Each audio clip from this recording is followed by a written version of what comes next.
Hello everyone, this is Shannon from That's So Po, and today I wanted to do some recommendations for underrated SFF. I saw Isabella at Stubbornly Bookish do this video recently. I will link it below, and I thought that was such a great idea. And then I've seen a couple of other people do very similar things recently, and I just really wanted to recommend some of the books that I have read that have very few ratings on Goodreads. So I chose 5 books, all of which have under 1,000 ratings on Goodreads that were all 5-star reads for me. Absolutely loved them, and I hope that maybe these will appeal to you as well. So first is Monteverde, Memoirs of an Interstellar Linguist by Lola Robles, translated by Schimel. This has 158 ratings on Goodreads and is a book that I heard about from Rachel at Kalanadi, who did a video about linguistics in SFF, where I heard about this book. So I will link that video below. And I loved this book. Rachel always has great recommendations when it comes to anything related to SFF or linguistics, so it makes sense that this book was great. It is a very short little novella that is about a woman who goes to a different planet. This is in a universe with many different planets that has a very different culture and very different language. And she is there as a linguist to kind of learn the language and, you know, make records of it.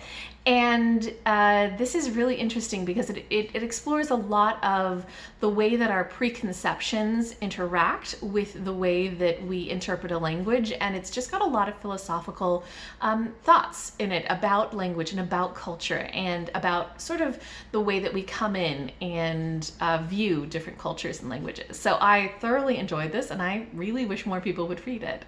Next is A Mixture of Mischief by Meriano, which has 204 ratings on Goodreads, which is such a shame because I love this book.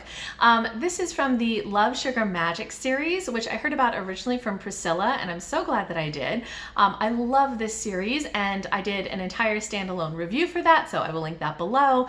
This is the 3rd book in the series, and I really, really, really love this series. This is one of my favorites. It's so sweet.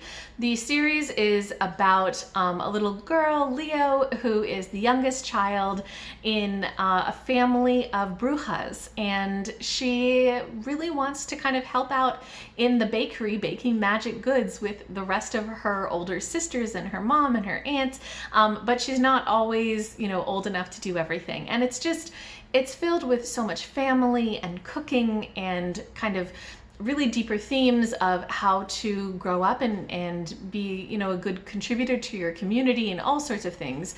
I definitely love this series. I love this book, and everybody should read it.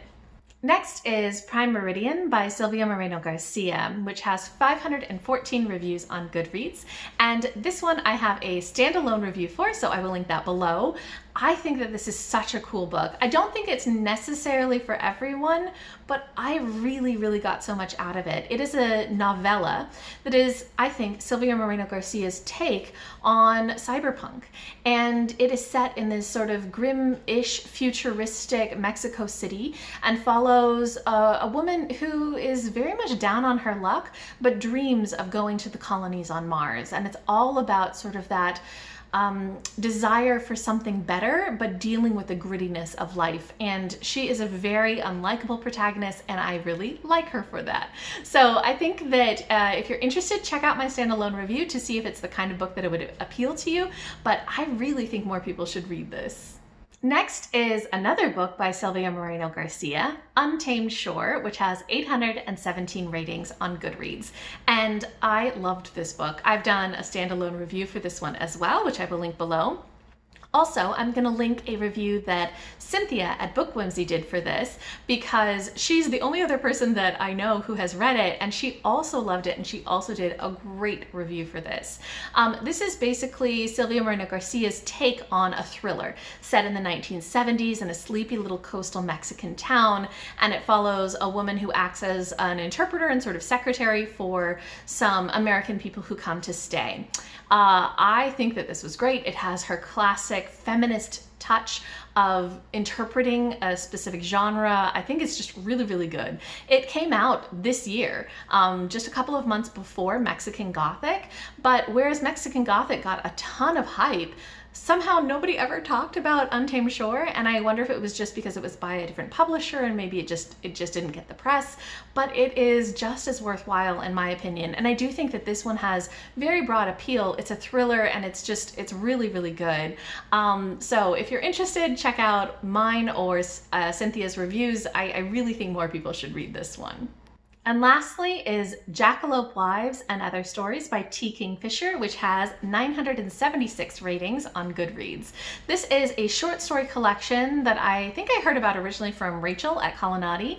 And again, I absolutely loved this collection, and so did Sush. We read it out loud to each other, and we actually did an entire discussion of a lot of the themes that are in these stories, so I will link that video below. It's so good. I really like T. Kingfisher's writing, and I like that this collection of short stories is all sort of SFF. It's especially, I think, maybe fantasy and sort of myth type of stories, and it's focused on women, a lot of whom are older or very young, who it's not about romances or anything like that, but rather about women and their power. And if you know me, you know that that's the sort of thing that appeals to me, and I love her humor, and I love the way that she creates these atmospheres. So it is so, so good. I definitely recommend this if you like SFF and you like short stories. Okay, so those are some of my favorite SFF books that have under 1,000 ratings on Goodreads. If you guys have any underrated SFF favorites, let me know what they are. Maybe I haven't heard of them, maybe I should. Or if you've read any of the books that I've mentioned, if you have any thoughts, any comments, anything at all, go ahead, leave me a comment down below.